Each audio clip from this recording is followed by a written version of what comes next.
Okay, Saturday, happy weekend. Full marathon tayo today. And then yung ating Nova Blast Gatorade, 42 kilometers. So 42 point something.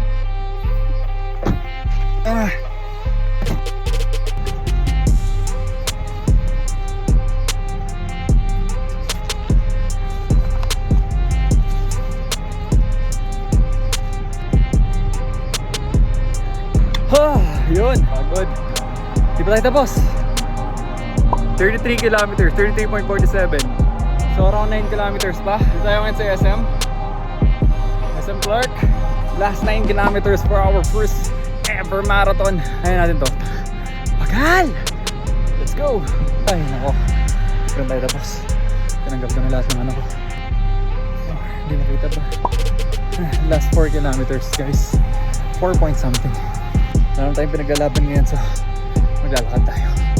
Lalakarin na natin yung huling apat. Lap 42, 6:49. 42 kilometers done! Full marathon daw. 42.195. Pero sobrahan natin ng 500 meters. Baka mas traba tax tayo. Yan lang. Nakarami tayong lakad. Pero pagod na ako. Push! We're done! Woo! Woo! Full marathon done. Saan na nakatawa ko? Saan na ng ulo ko? Saan na pa ako? Uulitin ko pa ba? Baka hindi na. Stretching tayo, mabilisan lang.